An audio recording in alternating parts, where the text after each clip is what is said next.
Surprise, Richmond by 50 over Melbourne at the MCG. Fitzroy by 33 points over Adelaide, and St Kilda, after kicking 8 goals to 0 in the first quarter, hung on to win by 10. Now it's time to check the CUB AFL ladder. Well, a lot of people will be happy to see Collingwood and Carlton on top of the ladder. They've got massive armies of support, and if they keep going, what about that centenary match coming up in May? Fitzroy, what a start they've made. Footscray, West Coast, Hawthorn, but it is early days. Sydney, St Kilda, Geelong, North Melbourne, Adelaide. Essendon down at the bottom. They've only got a match ratio of 25 and they play Hawthorn next week. As we go to the highlights, we start Friday night with Delulio, who kicked 5 goals, and this was one of them. The ball sits nicely for him. It does. Ian McMullen kicked one yesterday, but not quite as clearly as that.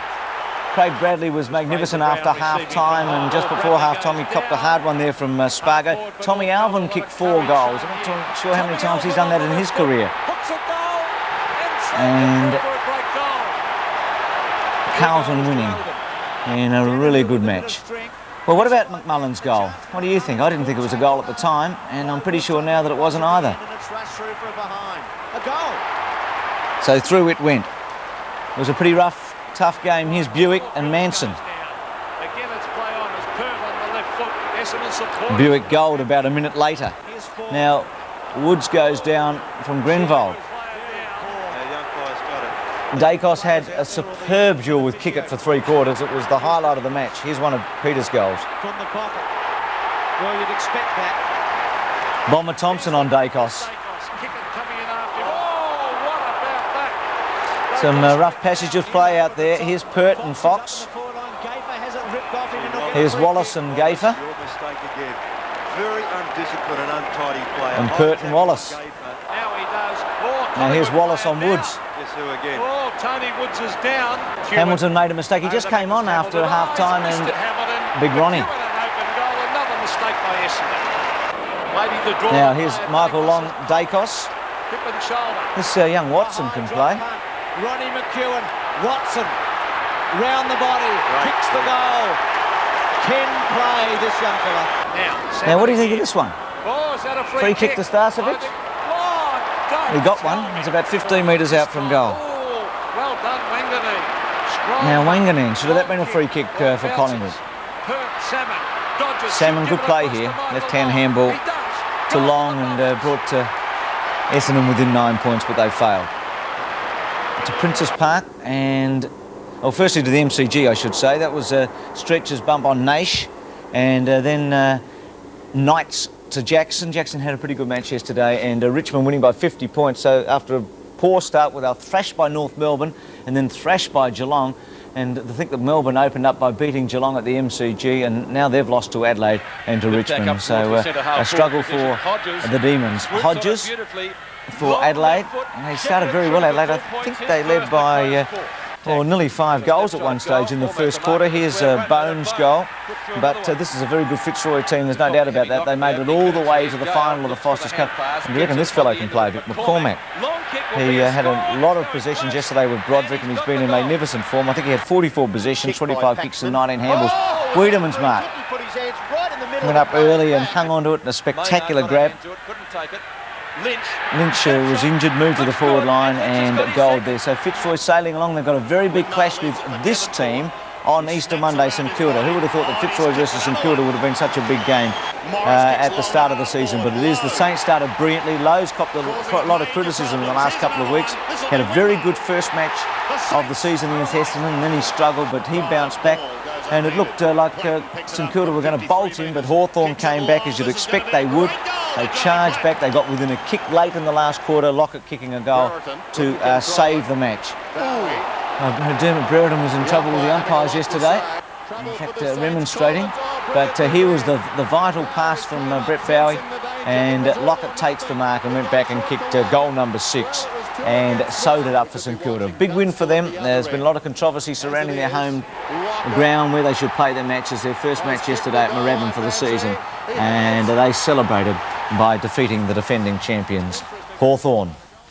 Reports, none to report from this round thus far, and the interstate headlines are as follows. The Times in Western Australia say that Mickey Malthouse will throw Lewis into the centre of the war zone to try and curb Bairstow and Couch in the big match. Of course, no hocking, unfortunately, for Geelong. The Sunday Mail in Adelaide, well, they're calling the Crows soft. They weren't soft last week when they beat Melbourne, but obviously they've become soft in 1 week. And the Age in Melbourne, well, they celebrate with the Saints and their hit back. Well, the man who was described during the week as he should have been born as Lillian Frank, and for those people around Australia who don't know who Lillian Frank is, she's the great socialite in Victoria. Bit of a gossip every now and then.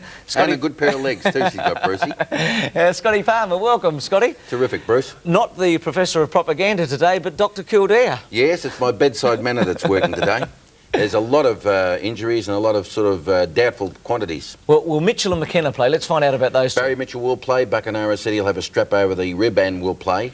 McKenna will play because his emergency, David Hart, played for South Fremantle yesterday. So McKenna will play on Adelaide today. OK, now it was a walking wounded for Collingwood yesterday. 8 people injured at the end of the match. Who won't front up in the next few weeks? Only 2 will miss out from next week. That's Tony Woods, who's got a hamstring, not an ankle as was first diagnosed, Bruce, and also Kerrison's got a hamstring. They'll miss for at least a couple of weeks. The rest hope to get right. Keep going, Doc. What about Gavin Exel?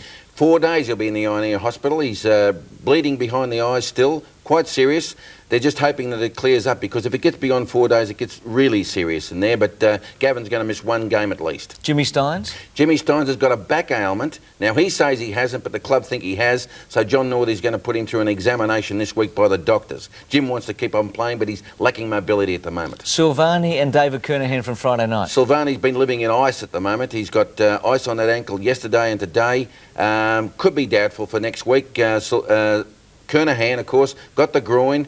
Looks like missing 2 matches at least, and they won't know until he's examined through the week. What's the story with Stephen Oliver? Now, Stephen Oliver's a kid that played for Carlton. They want him so badly because he's a wonderful forward, and no wonder because he went back to the bush. He loves the bush footy. Kicked 17 goals for Castlemaine yesterday. No wonder they want him back. Not a bad performance. What's this about limp-wristed players? Dermot Brereton, what's he talking about this morning? Well, in our paper, the Sunday Herald Sun today, Dermy's said that the Rules Review Committee, of which one of our panel members, I think, are part of, you can say his name. It's Ron Barassi. Turning red-blooded macho Australian males into limp-wristed wimps. They're taking all the out of the game. Gee, I don't know. I don't know if Dermy was watching a moment ago. They looked a bit of in the game, didn't you think? Oh, he's wonderful, though. I love him, don't you? What, Dermy? Oh, I reckon he's one of the best players I've ever seen. I don't love him. I do. I like him and Peter Dacos. I reckon they're tremendous. Thanks for that. But it'll be interesting to see what our illustrious panel member says about this thing, because Dermy's upset about the shirt front going out of the game. He said, you can't do it. OK, we'll ask Ron about that for Dermy. Thanks for that, Scotty. Keep punching. Good, Brucey. But make sure it's legal. OK, we'll take a break. The panel after this.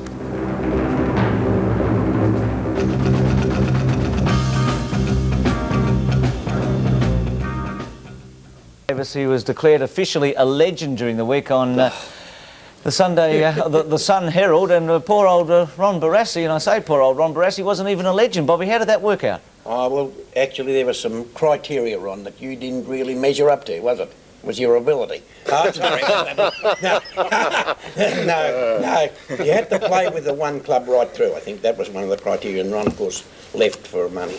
Thank you, Bob. No, it was very sad for Ron, but he didn't just get the criteria as much as he should have. Bruce, what's this tie you've got on? Ron, what about the tie? Look, beautiful. I'm sick of. Am I on? Right. You're on. The tie's on, that's good, because I'm just sick and tired of asking HSV7 management for a blazer or a tie. This is my official way of protesting. And talking about protest, now, here's another couple of players coming off the ground laughing. But they won, Ron. But this is okay because they won. Oh, please. Now, speaking of controversy and you being left off the ledge, and Gerard Healy, you caused the controversy. Did you hold up the game on Friday night between Carlton and North Melbourne by interviewing Graham Corns in one of the breaks? Well, 20,000 members at Melbourne believe so, but in reality it wasn't I that held up the game. It was the coaches sending their players out a little bit too early, and it appeared that I was the one at fault, but when all the players are there lining up, it's the coach's fault, not in fact mine, and I was just interviewing Corns as instructed.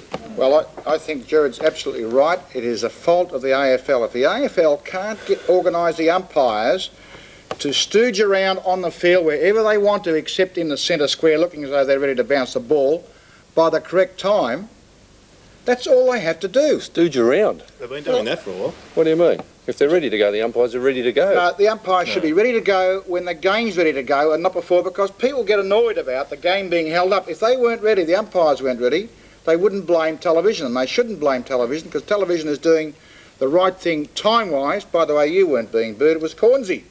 Well, I don't know who it was, but in reality, there's a 6 minute break. Exactly. And for the people out there, there's 3 sirens. When the third one goes, that's 3 minutes. When there's 2 sirens, it's 2 minutes. And 1 siren goes, that's when I wind up Cornsey and get off and just give me a break in the members. OK, Gerard, we've all heard that. Bernie, you didn't have such problems yesterday, did you? No, it was wonderful though down at Moorabbin, and it's a pity that it looks as if St Kilda will be moving to VFL Park or Waverley Park next season. There's no feeling like a good winning game down at Moorabbin, and the Saints fans really turned it on yesterday. Kevin Costner joined us. I mean, Tim Watson with a slightly new hairdo. How are you, Tim? Are you, Bruce? Oh, well, he's a good-looking fellow too, Tim, so it's not that bad. What about Essendon yesterday? You were down below. I know Peter McKenna was too. There were some surprising moves by Kevin Sheedy. Terry Danaher coming off, Derek Kickett staying in the back line, Greg Anderson staying on Craig Starcevich yesterday. Were you surprised at what happened in the last quarter? Well, I was surprised in the last quarter, but Collingwood had a lot of injured players in that last quarter. I was surprised Terry Danaher was taken off at the time he was. He was playing reasonably well. I think he just kicked a goal, in fact. And Derek Kickett was left down on Peter Dacos, who couldn't really move beyond the 10 metres square. And I would have felt that perhaps they could have put him up on in the play. And Greg Anderson, who really did come to life when he went back on the wing, he'd trailed Starcevic for the first 3 quarters almost, and Starcevic almost being Collingwood's best player, I would have felt, for the game. And they really did take their time in shifting him off Starcevic. He's putting in for the coaching, you know, Bruce. Yeah, well... Just pushing himself. Don't start. Oh, poor Tim, he's been subject to so many rumours this year. Peter McKenna, you were there yesterday as well. What did you think of some of those moves? Yeah, very surprising, but I was just absolutely rapt to see an old-fashioned contest yesterday. Derek Kickett, I'll mention your little incident in a moment, Ron. Derek Kickett and Peter Dacos, all skill, and there was no pushing and holding and shoving. It was terrific to watch the two of them go at it. Not like Gayfer and Wallace, where they just held each other all day. I just mentioned one quick thing that I saw during the week. I woke up at 4 o'clock and saw an old interview. Mike Willis, he was one of the wrestlers. At 4 o'clock? I woke up at 4 o'clock. Yeah. He's sitting in a bathtub with his wife and Mike Willis, and he said he preferred football over his wife. I do on Saturday. Do you still feel that way? On Saturday afternoons, yes. I'm sure Cheryl would have been wrapped in that, Ron. Yeah, I'm sure. Can we just get on to the votes? But was Mike in the same bathtub? In the same bathtub. Okay, the 3 of them. Okay, fair enough. Well, booze. Gee, Ron, you should keep that tie on, by the way. Go on, Peter. Well, votes were very difficult to give because players drifted in and out of the game, but I eventually went for Gary O'Donnell, who played on Tony Francis, played a terrific negative game and went and got kicks himself. I would have liked to have put Peter Dacos in, but Kickett played 4 very good quarters of football. Brilliant player, Derek Kickett. And Craig Starcevich, whether he was rucking or half forward, he is just a very, very fit player. Took 15 marks and Essendon were unable to contain them. But you know, the game started off at an electric pace and a very, very physical game. But Madden, in that first quarter, Simon Madden looked like the Simon Madden of old. A couple of big leaps and strong marks, and here's a beautiful kick for goal, Simon. Paul Williams was tremendous early in the game with his pace, and young Watson there at full forward looks as though he might solve that full forward. They haven't had a good full forward at Collingwood for about 16 years. Look, if Essendon had shifted Anderson off Starcevic, who could they have put onto Starcevic? Well, what about the Dean Wallace was playing at full forward? He had not had one kick for 3 quarters, had not kicked a goal, and was left at full forward for 3 quarters. Surely, wouldn't you put him down on the... I thought Greg Anderson was one of the best wingmen in the competition over the last couple of years. He's playing on a half-back flank. Tim, a blunt question to you. Is there a problem at Essendon? Is there a problem in Essendon? Other than the fact that they're on the bottom of the ladder? And you're not playing with No, I don't think there's a problem at Essendon. They've lost 3 games. They lost to St Kilda when they played quite well. They were disastrous against Fitzroy. They came back and beat Footscray at the Western Oval. And yesterday, really, they could have snatched that game. Even though they didn't deserve to win the game, they could have snatched the game. There's a lot of speculation, though, about Sheedy's relationship with a lot of players. Well, I think that's only speculation. I had a chat to a few of the boys yesterday, and as you know, when you play football, you do get to know the boys pretty well, and you know, they know, even though you might wear a Channel 7 blazer, they're still pretty candid in what they say. Exactly. Is Paul Salmon, you know, fronting up with leadership stuff now that he is truly, age-wise as well as height and ability, a leader type, should be. He should be, and I don't think he is. And I think that, you know, if he's become a champion tag, which I think is bandied around far too easily in football, I think he has to take the next step and become a leader of the club and the team. And yesterday he spent the last part of the game in the forward line, perhaps injured, but he does seem to spend a lot of games back at full forward injured. Is he a dinosaur? Is he a dinosaur? No, I don't think he is a dinosaur, because I think he's one of those big fellas who is very mobile. Well, he proved that late in the game with the left-hand handball under pressure to Long to kick the goal. What about this 50-metre incident that Collingwood's only goal in the last quarter? David Flood on Mickey McGuan. We're about to have a look at it. Peter McKenna and Tim Watson were at the game. I'm not sure, Tim, what sort of view you had, but it was at a vital time, and McGuan got 50 metres. It was a critical time, and I was right near this incident, and I really didn't think there was much in that incident at all, and that took McGuan right back in kicking distance, and of course that widened the gap back to 15 points. Yes, they've got to do something about the 50-metre penalties becoming a blight on the game at the moment. A couple of shockers last week at Collingwood too. The Swans copped a couple of bad ones, and it's just too severe for umpires aren't handling it the right way. A guy goes 1 centimetre over the mark. Is that worth 50 metres penalty? Probably could cost the team a grand final or a game. Bobby, we'll leave that for a moment, Peter. Richmond yesterday against Melbourne. I mean, Melbourne obviously really struggling. They looked promising against Geelong. And how did Alan Jeans turn around such a poor performance at Cardinia Park in 1 week? Well, I didn't see the game against Geelong, but obviously it was very poor. But from the moment the game started yesterday, and looking at the players, you can see I gave 3 Richmond players votes, so their teamwork was sensational. Willem, I thought, obeyed instructions, obviously, by Alan Jeans, that he was never once to allow Djakovic to get a mark if he could. He didn't try and mark, do anything, he just spoiled him, and he did it even when the game was right over. He kept going. I gave 2 to McQueen, who came over from Hobart, from Hobart, and of course Lambert just kept getting the ball all the time. You know, Jim Steins apparently was manned up all day, almost a tag situation by Brian Lees. Yes. It'd be about the first time it's occurred, wouldn't it? Well, actually, I think it is, because they've never had anyone probably as mobile. Well, there have been players in teams, but they've never really done it. But the big fella Gale went in, upset him at the centre, and then Lees went on and just tagged him around. But he's not moving with any great freedom at all. Injury, do you think? I don't know if he's injured or he's just not playing. Well, Jeff Hogg's been playing on the back line now. Where did he line up yesterday? Well, he played very well yesterday and kicked 3 goals. Full forward? No, he didn't. No, he wasn't full forward. Who's lining up at full forward for him, Bob? For Richmond? Edwards. Edwards. Half forward flank he started yesterday. Yeah. I mean, Hogg is a very nice player. Beautiful kick of the ball, Hogg, and does play well. But the whole Richmond team, once Lambert got them going, and the boy Maxfield in the centre was a good player. What about and Dale Daffy? Waitman? Dale Waitman has appeared to be injured. Well, he's very... See, he gives great leadership around the forward line. There's no 2 ways about it. But I think that what you've got to look at is the forward setup of the Melbourne side. I don't know why the big fella Bennett can't play at centre-half forward, or, you know, I don't know. He's not mobile enough. Supposed to play. He's a mark and kick man. He's not mobile enough for centre-half. You've got to be a mobile centre-half forward, Bob. Yeah. So, Well, I don't know. Yeah, you do, Bob. It brings up the question about Spalding, though. They've created a problem for themselves by keeping 2 full forwards, and they gave away their only centre-half forward. If Dunstall and Lockett can play on the 1 full forward line, surely Bennett and Djakovic can. well, it's a reasonable The point. ability of the players may be a little bit... It's a reasonable In the point. mind. Well, Bob, we've got to leave it, but very briefly, can Melbourne make the 6 from here? Well, they certainly want to play with more determination, and they appear to be, well, lacking in that yesterday. Whether on the forward, once Djakovic and Bennett go, I mean, they've got nobody there at all to kick the ball to. I mean, they have to shift Lyons, and that suffers the rest of their team. Fair enough, I know. And without Steins playing very well, it is very difficult. Thanks for keeping it brief, Bob. We'll take a break. Back with St Kilda and Hawthorn after this.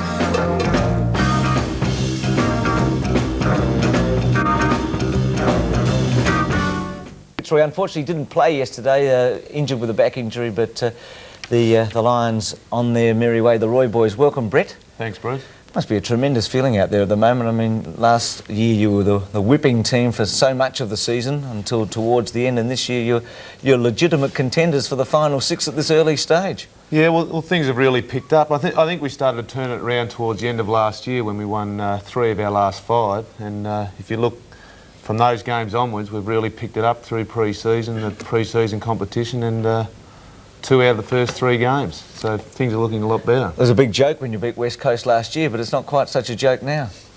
Oh, no, I think we're starting to gain a bit of respect, but obviously we've got to beat a lot more sides before we do that. Is Robert Shaw a great disciplinarian, Brett?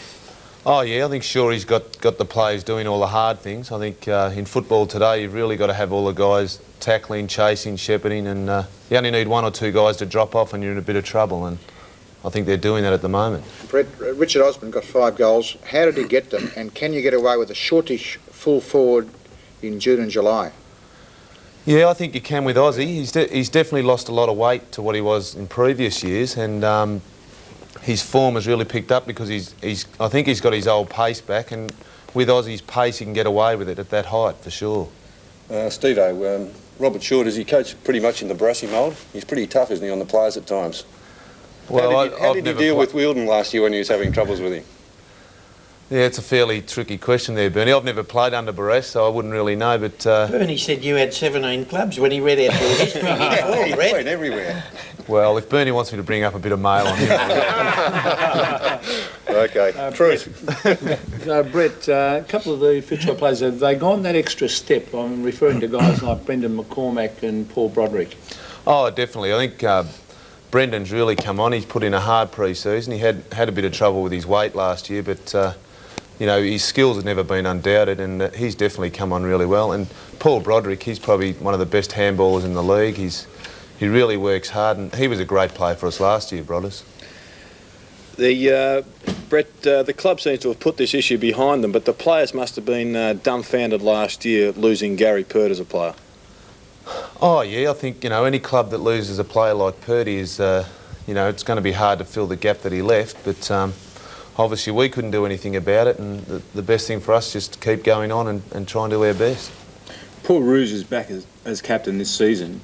Has that brought a bit more stability around the club? Yeah, well, I think like Ozzy was under a lot of pressure last year as captain. He was coming back from his knee, so it really made it hard on Oz, and I think it's taken a lot of pressure off Ozzy, and Rougie's been able to handle the capabilities of captain this year for sure. He's playing really well too. If you were coach, how would you handle a guy like a Wielden, who is obviously a bit of an extrovert? Yeah, well, it's you know, everyone's different, and I think you've got to treat guys differently. Darren is a bit different to your everyday bloke, I suppose, but I suppose he's got to do what everyone else does. He's got to work just as hard as what we do if he wants to play, and I wouldn't treat him any differently. OK, Jerry, what about the votes from yesterday's match?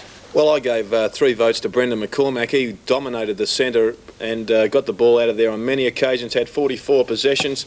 2 votes to Paul Broderick, an excellent game, kept Andrew Jarman very quiet. After Jarman got off to a little bit of a start, Broderick curbed him and really did go on with the job, kicking a couple of goals. And Jason Baldwin, I gave him a vote because he kept Tregenza very quiet on a wing. I'd have to give apologies to a number of Fitzroy players, Ruse, Gale, Osborne, Caven and a couple of others. I think there would have been 8 players for Fitzroy Bob up for a vote before I could mention any of the Crows. I think Robert Shaw must be congratulated for the way that a few of the young guys, particularly the likes of Caven and Jamie Elliott, have developed. He took the gamble with them last year and they are showing the fruits this year. Terry Wheeler last couple of weeks ago had great delight in mentioning about the Crows' Achilles heel. Well, that appears to be 1, you tag their wingman, and also McGuinness, and 2, constant physical pressure at the ball, and that's what the Fitzroy side did magnificently yesterday and deserved their win. Who rucked for Fitzroy yesterday, Joe? Well, a number of people. Abbott did well in the centre of the ground. Caven had a couple of goes there, but Abbott had most of the job there. Well, the softer headline, was that right, Jared? Well, I think on that occasion, on yesterday's performance, Bob, I think it was justified. They appeared to be knocked off the ball easily. They didn't run in numbers. They didn't support each other. There appeared to be a lack of spark and enthusiasm, Bob. Jared, Scott Hodges started well. What happened after that? Well, he kicked a couple of goals for the game, and I guess to his defence, you'd have to say that the ball didn't come down very well at all. But I've said this before, Scott Hodges is under pressure. He's at the crossroads, and with Jamison coming back, a player that the Crows missed badly yesterday, well, he might just find himself back at Port Adelaide where he wanted to go midway through last year. Andrew Jarman back in the side. Gerard, how did he perform? Well, as I said, Peter, started reasonably well in the first 10 minutes, but Paul Broderick exposed one of Jarman's biggest flaws. He pays no respect to his opposition player. And Broderick, in the end, had 35 possessions, was second best on the ground, arguably best on the ground. And Jarman, if he is going to continue, must pick up players. He's slowish, but he must give the respect to his opposition opponent. Now, Gerard, you know a lot about the body, male bodies that is. Can and female a team, and female too. Physiotherapists, we deal in both sexes. Do you? I'll say you should, otherwise you'd be branded a sexist. We'd be out of a job. Can we, if a team spends a huge amount of energy in a quarter, fiercely tackling, and they have a good quarter, do you think they could keep it up for 2 quarters in succession? Well, I don't think you have to be a physiotherapist to know the answer to that, Brass, and you probably know it as much as a coach, that if you throw a lot of pressure in on one quarter, well, obviously you're going to be a little bit spent. In fact, there's been studies in the Eastern blocks that suggest you can only continue an offensive move for 7 minutes. So that's in Sydney and Melbourne, is it? Eastern Bloc? Yes, exactly, Brass. Good point. But we won't talk about 7-minute offensive movement, but what about your back? Have you got any chance of playing against St Kilda next Monday? Oh, I certainly hope so. I mean, at this stage, just got to take it each day as it comes. But I think I might give Kevin Murray a ring during the week and get his back brace, and that might do the trick. Well, it did the trick for him. Bernie? Steve-O, do you know what time the second start anyway? You can't get straight back into the side after that win. It's not called the seconds. The Victorian State Football League. Bernie, you're a hard man. Steve-O, mate, to produce a few of those rumours he's got about you. Bernie, what about your votes from St Kilda yesterday? Yes, a great game at Moorabbin yesterday. Terrific first quarter by the Saints. They really jumped Hawthorn in that first quarter. I gave 3 votes to Brett Bowie. He really won the game for St Kilda at the end there when he intercepted. He saw the danger there with who was it? It was number 4, Andrew Collins. He looked like he was going to get the ball and run it down to the forward line, and Bowie stepped in there and passed that to Tony Lockett. Jarman turned the game around in the second half, especially after quarter time. Jarman was magnificent. Got right on top in the centre, and his delivery of the ball is magnificent. And one vote to a future Brownlow medalist, I feel, and that's the wingman yesterday. Who was it again, Bruce? Who did I give the one vote to? Harvey, Robert Harvey. Robert Harvey. Hey, Bernie, you're telling this story. I'm not sure if you win the Brownlow or not. He's got social club all night, have you, Bernie? He's got terrific poise and balance, Robert Harvey, and the way he delivers the ball his kicking is magnificent. And there's a player who's also improved his kicking. He seems to have plenty of time, Robert Harvey. He gets out of trouble and delivers the ball very well. Stuart Lowe in that first quarter also took 7 marks for the quarter, which was amazing. He was just right on top of Chris Mew, and big Lazar Vidovic, with his aggression at the centre bounce, was right on top of last year's Premiership ruckman also, Steve Lawrence. Lockett and Langford, how did you see that duel? Yeah, well, Tony Lockett kicked 5 goals in the first half. He was right on top because the ball was coming down so often in the first quarter, and Tony Lockett did some amazing things. He took some terrific marks on Chris Langford, who I regard as probably equal to any fullback in the competition. He was certainly held in the second half. He did kick 1 goal. The only goal that St Kilda did kick in the last quarter was kicked by Tony Lockett. But he didn't have a lot of opportunities after half-time when Hawthorn started to come really back into the game. Bernie, the media had a field day criticising Sheldon for selecting Kickett without even turning up to training. Yeah. What do you think on yesterday's performance? Has he done the right thing, or is the criticism well-founded? Well, I don't think he did the right thing by picking Kickett in the first place. I think it was a really desperation move. Picking Kickett when he hadn't trained there and didn't know any of his teammates. Perhaps there was a desperate situation. On the form, well, still, what about the players that have trained 3 or 4 months? Do they deserve to be? They're big boys. But the same thing happens when a star comes back from injury. For instance, Brett Stevens, he'll get back in next week. And somebody that, I've called him a star, and somebody that played in a great winning side yesterday will get dropped. Well, surely we can't be worried so much about the junior guys coming through. It's not the kid. Anyway, on form, all right, Ron. Okay, on form, Kickett's justified his inclusion because he's very clever yesterday. Kicked 2 goals and had a hand in about 2 or 3 others. Got to go on that, Bernie and Gerard and Ron and the rest. Brett, thanks for coming in and putting up with Bernie Quinlan, and let us know all about him in the commercial break, mate. No problems there, Bruce. Good luck with Fitzroy for the rest of the season. Thanks very much. Brett Stevens from Fitzroy. We take a break, back with more after this.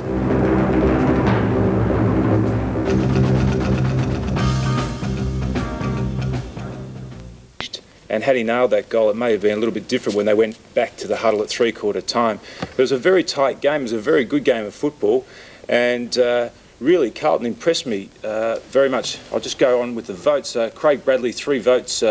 He was sort of in everything all night, although at just before half-time, I noted that Spargo had been playing on him, and I thought that Bradley really needed to have a tag at that stage. At half-time, they decided to put Chandler onto him. Spargo, actually, that's a mistake. That shouldn't be Spargo. That should be Smith. Should be I gave 2 votes to. He played well all night, and also Milan Hanna had the hard task of playing on Wayne Carey. Okay, so that was Smith. Ross Smith got the 2 votes, not Spargo. So it was Bradley, Smith and Hanna. Okay. Yes, and this was a very good game. Milan Hanna played on Wayne Carey and performed well on him, and I think that the thing that probably impressed me most about Carlton was that Kernahan was kept out of the game. Silvani went off early in the game, and really Earl Spalding, although he was serviceable, didn't have a great influence on the game either. Tim, will Madden and Dorotich be automatic inclusions when they're available? I don't think so. I think that Carlton look pretty well balanced as they are. Kavanagh playing in the ruck, he plays a little bit as a ruck rover type player. Do you think the tribunal did Carlton a favour by getting rid of them? Bernie. I don't know that they did them a favour, but you know what often happens in this situation is that a team is forced to go to someone else, and often they find the answer when they do.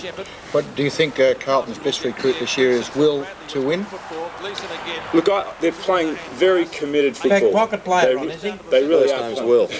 They're really playing very committed football, and they're aggressive all over the ground. A fellow by the name of Fraser Brown really impresses me. He doesn't get a lot of the ball, but he's tough, uncompromising type of player, smothers, tackles, chases, and it really has become infectious with the Carlton team. It'll be a long while since Alvin's kicked 4 goals, wouldn't it? Well, Tommy Alvin, I don't think he's probably ever kicked 4 goals before in his life, Tommy Alvin, but he was a find in the forward line, kicked those 4 goals, and then went back into his customary role in the back line late in the game. What about Ron DeLulio? Is he another Wayne Johnson? Well, he reminds me a lot of Wayne Johnson. Yeah, he's a real goer at the ball, hits the packs hard, and he also has that ability to snap those miraculous goals. Thanks for that, Tim. Last weekend's votes, there were 4 matches played. Bob Davis, Essendon versus Footscray went this way. Long, Kickett and Anthony Danaher. The Geelong-Richmond game, Ron Barassi, Scott, who kicked 7, Hinkley and Bairstow, 3-2-1. Bernie was at Brisbane, Fitzroy, went Bain, White and Champion. And Ross was at West Coast and St Kilda, he went Pios. Had a terrific match. Kemp, who's in brilliant form, and Turley. So the last Sunday's votes now, the Progressive, Bradley leading from Darren Jarman, Kickett, Starcevich, Atkins and Wine. So Bradley a clear leader at this early stage, as Bob and Tim are about to take a look at the marks of the week.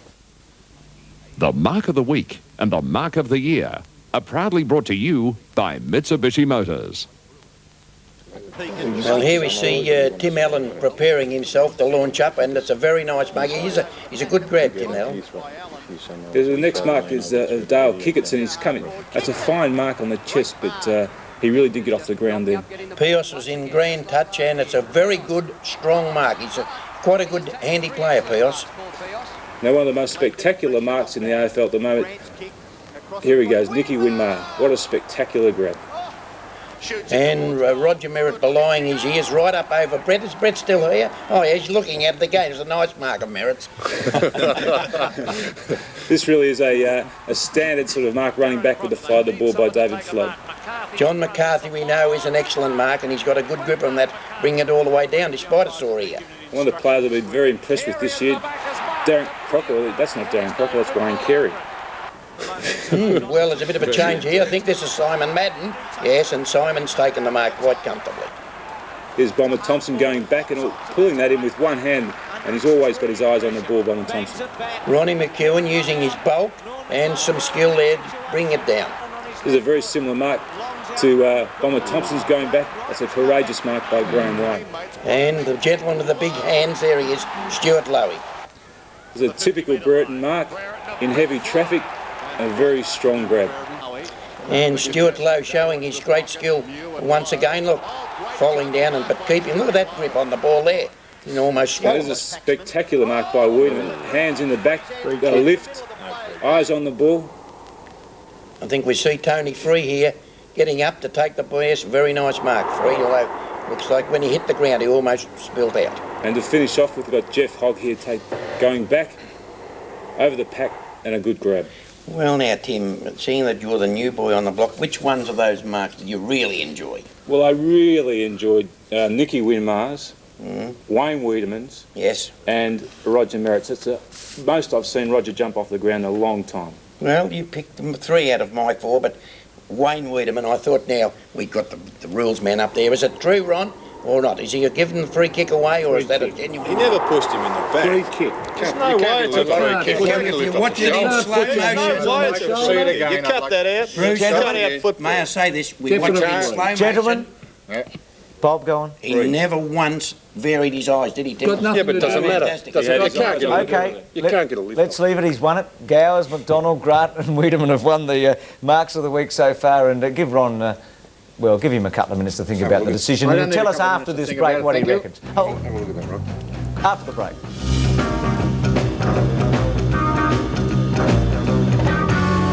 My decision is that sort of thing should be let go, providing it's proven he didn't push down. If he just touched him, as Jared just said, playing the piano, that's okay. Okay, so you would have paid the mark as the umpire. I would like to see it again to 7. I've had to look at 4 times. And this is why it's so hard for the umpire, because he can never say, oh, I'd like to see it again, like we can. But you can't sit on the front. Okay, Barras, Definitely. Let it go. let it go. Jared, goals of the week from you and Bernie, if you're just patient for a second. The goal of the week and the goal of the year are brought to you by BP. BP, on the move. Well, Daniel Metropolis must have made football history last week, kicking 4 goals with his first 4 kicks in the game, and that was a good one. Yes, and Dale Kickett playing his first game for the Saints last week in Western Australia. Very clever, elusive player, and put that right through from the 50-metre line. What a magnificent... Well, this is an excellent goal from the Colossus from St Kilda. Bent that ball around the body, very tight angle and under extreme pressure, and floated it through for a great goal. Yes, and here at the very wet Carrara Oval last week, Darryl White, who played a very good game in the ruck for the Brisbane Bears, went for the pass to Roger Merritt, just fell a little bit short, then just showing exceptional skills, was able to regain possession and put through a very good goal, just showed amazing skills. Well, we've seen this many times. Gary Ablett igniting Geelong. They certainly needed it last week, and that was an excellent goal. The next one, Stephen Jackson in the game. And Robert Scott here. Pretty standard goal from the 50-metre mark. Sorry, Jared. Ron DeLulio in the game on Friday night for Carlton, kicking a very good goal. He's been a very impressive player in the early part of the season. And Darren Crocker also enjoying a good start to the season. Excellent handball there from Matthew Larkin, one of the best of the night. Bit of a missed kick, really, just floated in with the wind, but the result was there. And one of Peter German's trademarks, bouncing down the ground. Two or three bounces on that occasion, kicking from about the 55-metre mark, and probably as good as any kick on the run as there is in AFL football. Well, this guy is really improving. I think Collingwood have unearthed a new Tim Watson. Have a look at the explosive pace here, bounces, a little bit goal hungry like my co-commentator, but an excellent finish. And the last goal we have a look at is Ben Allen in the game yesterday at Moorabbin. He started on the bench rather surprisingly. He's been squeezed out of the middle by Darren Jarman, but when he came on, he made his presence felt and a very good snap goal. Well, Jared, some pretty good goals there. I was pretty impressed with Lockett's goal and also Darryl White's goal. Yes, they're both very good goals. I like Paul Williams too. I thought he does show explosive pace, but the one we've gone for is Darryl White in the wet up at Carrara last week. Well, there wasn't too many people to cheer this goal on, but for those that were there, it was an exciting goal. Have a look at the way. It's a real second effort.